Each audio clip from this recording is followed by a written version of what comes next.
welcome. It's your boy Lion Heritage TV. Today we're gonna talk about the Kwahus and where did they come from. Kwahu, Kwahu. You know, man. Watch this video, like the video, subscribe, share. You know, Lion Heritage TV. You know what it is, and I'm out. If you've not watched my videos on the Zema, the Gadangbe, the Ashantis, the Fantis, just check on Lion Heritage TV and know your culture, know your history. You know what it is.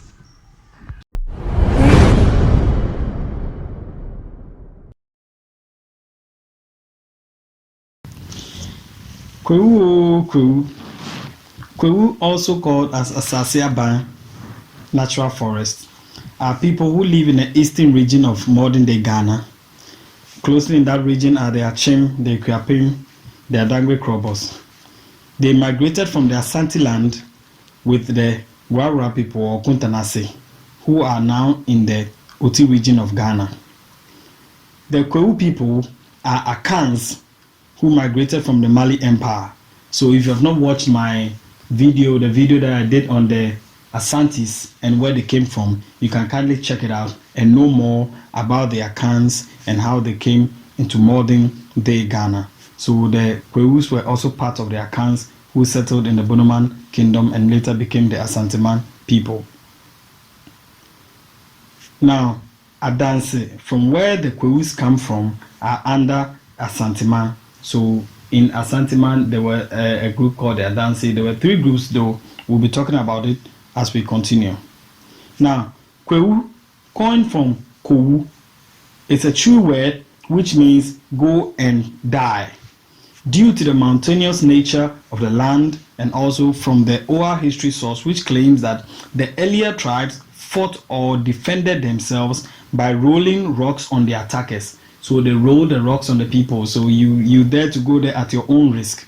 So in Twi it is called Kwahu, and then it was changed to Kwahu Mountains. Yes, it is a beautiful place in Ghana. Now there are many notable towns in Kwahu. There are many towns there. As we go on, we'll talk about the towns. I'll let you know about them. Now, as I said, the Kwahus are Akans, so they also speak the language of the Akans, which is a Twi. Yes, it is part of the Kwa languages.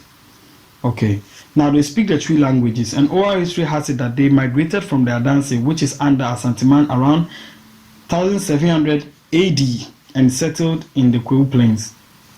They moved in three main groups or three main kingdoms. So we'll be talking about the kingdoms which they moved in. Now we have the Kwahu kingdom, the Akwahu kingdom, and the Kodiabe kingdom. Later, most of these kingdoms have been centralized and have become a place in Kwahu called Nkwakwa. Now, what is Nkwakwa? Nkwakwa is a vibrant town in Kwahu, a very, very, very beautiful place. Now, Nkwakwa, like in a tree word, it is Nkonku, Nkonku, Nkwakwa, Nkonku. Don't go and die in English. Nkonku. Now, there was a king, there was a kingdom called Bepong, which had heavily guarded mountainous passes. You know, the place Bepong, it is still in Kwahu. So when you go to the Kwahu township, you see it had heavily guarded mountainous passes to the Kwahu township. And whenever the intruders approached, fear gripped them.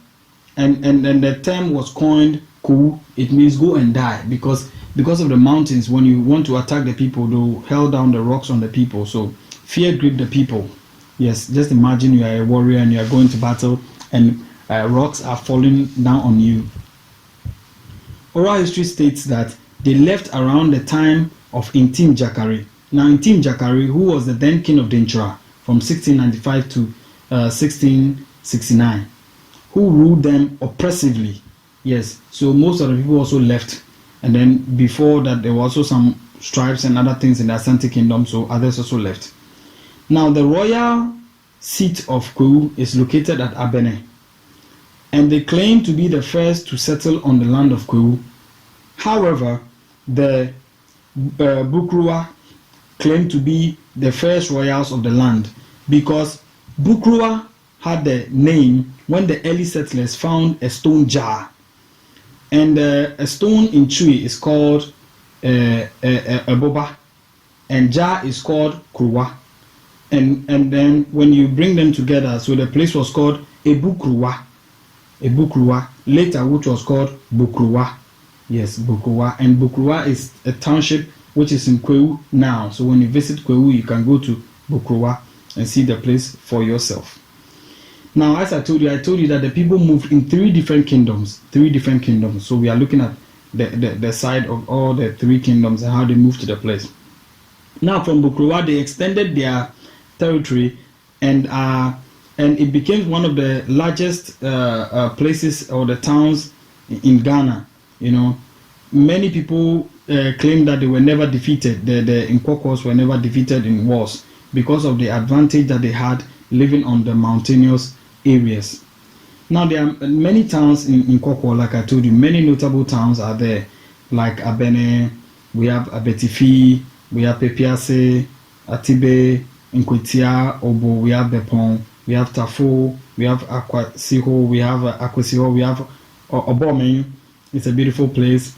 We have Inteso, we have Impraeso, we have Asakraba, Sadan, we have Bukruwa, Donkokrom, and others. There are many towns in Kwahu. Many towns in Kwahu. So you have to take your time, and when you go to the eastern region, visit the beautiful place. Now, they are hardworking people. The Kwahus are hardworking people. They do a lot of business, and they are hardworking people. The chief of Kwahu is from the Bretor clan. The Bretor clan. That is where the chief is from. Now, most of the Kwahus are Christians, and then others also are traditionalists. They believe in spirits and shrines and other stuff. Now, they wear the kente as their traditional cloth, as I told you, because they are also Akans, so they also wear the kente. People go to Kwahu during the Easter celebrations. You know, when you go to Kwahu during the Easter, a lot of people like to go there. It's a festive time, and then they like to go there. So let's continue and learn more about the Kwahus. Now, Kwahus used a term like Asasiaban Yentijai.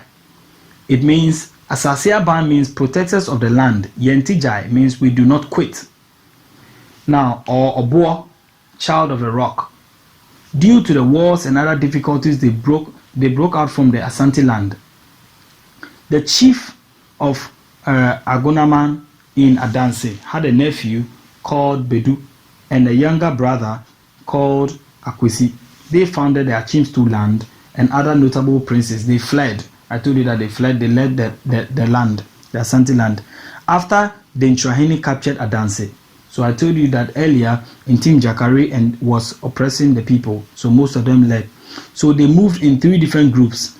They were led by Nana Osechum and moved up the mountains, settling at Dampon. Later, they saw other towns like Impraeso and Continuous, whilst others settled in Apeku, where they came across a stream with a rock in its shape like a stone jar, later called Bukruwa. I've already explained what Bukruwa means. This town grew into one of the biggest towns and received many settlers. So that is how the Kwahus went, and that is how they settled in their place where they are now.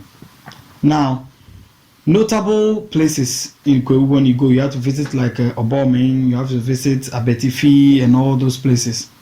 Now, they do paragliding yearly.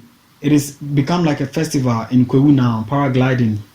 You have to visit the place and see. Now, they also do the Adai festival. They celebrate the Adai festival. They have many festivals, but then the main one is the Adai festival.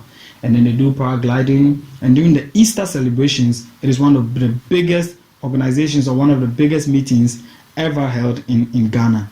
So this is about the Kwahu people and how they settled, where they came from.